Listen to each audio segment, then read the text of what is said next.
नमस्कार दोस्तों, जय जोहार। मैं कौशल तिवारी और बिहनिया संध्या में आपका स्वागत है। क्या देश के प्रधानमंत्री नरेंद्र मोदी ने सचमुच हार स्वीकार कर ली है? उनके हाथ से सत्ता निकल चुकी है?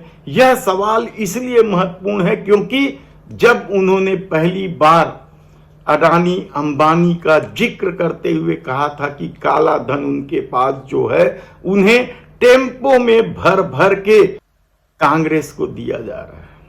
मैं आज तेलंगाना की धरती से पूछना चाहता हूं,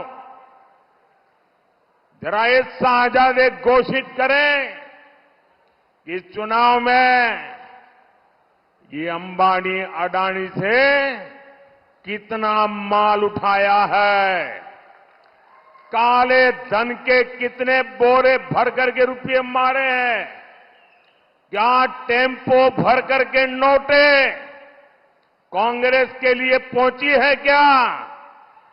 इस बयान के बाद राहुल गांधी की जो प्रतिक्रिया थी, वह प्रतिक्रिया एक बार सुनना चाहिए कि किस तरीके से राहुल गांधी ने कहा। कैसे मालूम कि अडानी टेम्पो में पैसे भेजता है? कैसे पता उनको? और भाइयों और बहनों, हिंदुस्तान के प्रधानमंत्री, नोटबंदी वाले प्रधानमंत्री ने बोला कि अडानी और अंबानी काला धन देते हैं। तो मोदी जी, अगर अडानी और अंबानी काला धन देते हैं तो आपने उन पर सीबीआई ईडी की इंक्वायरी क्यों नहीं कराई?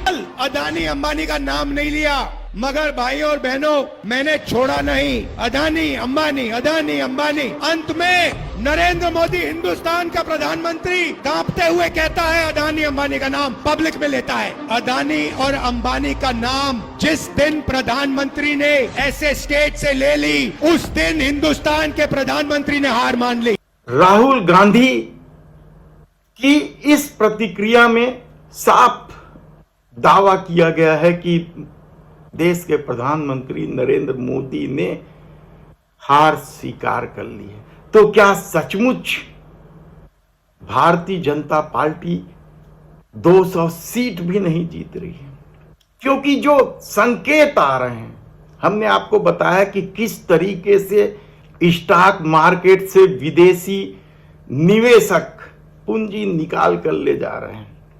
ईडी सीबीआई ने दूसरे चरण के मतदान के बाद छापा मारना बंद कर दिया। मीडिया का भी सुर बदल गया है और विपक्षी नेताओं को जगह दी जा रही है। सट्टा बाजार भी भारतीय जनता पार्टी के अनुकूल नहीं रह गया है। तब क्या कुछ और कारण है जो संकेत देते हैं? क्योंकि कल ही बनारस में देश के प्रधानमंत्री नरेंद्र मोदी ने नामांकन दाखिल किया।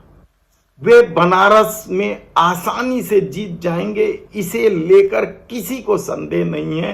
तब एनडीए के तमाम नेताओं का जमावड़ा, खूब भीड़, ताकत दिखाने की वजह क्या है? क्या सचमुच प्रधानमंत्री नरेंद्र मोदी के हाथों से सत्ता निकल रही है, इसलिए वे ताकत दिखा रहे हैं? लेकिन इससे भी बड़ी बात जो हमेशा होते रही है, कहा जाता है, पुरानी कहावत है कि जब राजा महाराजा जब युद्ध करने जाते थे और उन्हें हारने का डर जब सताने लगता था तो वे पीछे लौटते समय गांव के गांव उजाड़ देते थे, कुओं में और तालाबों में जहर मिला दिया करते थे।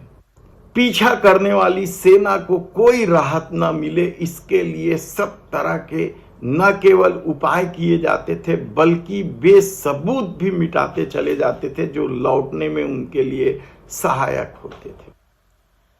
तो क्या वर्तमान में यही कुछ हो रहा है? सवाल राहुल गांधी के उस टिप्पणी का नहीं है कि देख लेना चौथे चरण के बाद देश के प्रधानमंत्री नरेंद्र मोदी रो देंगे। आप प्रधानमंत्री के भाषण देखते हो, घबराए हुए हैं, शायद कुछ ही दिनों में आंसू निकल आए। बहुत सारे लोग सोशल साइट में भी इसी तरह की टिप्पणी कर रहे थे, लेकिन बात कल काशी में प्रधानमंत्री के आंसू निकल जाने का नहीं। दरअसल हम बात कर रहे हैं पराजित लौटती सेना का। और यह भी ऐतिहासिक सत्य है कि सत्ता परिवर्तन की आहट से सबसे ज्यादा विचलित वे लोग होते हैं जो सत्ता में रहते हुए गलत सलत काम करते हैं। और इसके ढेरों उदाहरण राज्यों में भी मिल जाएंगे।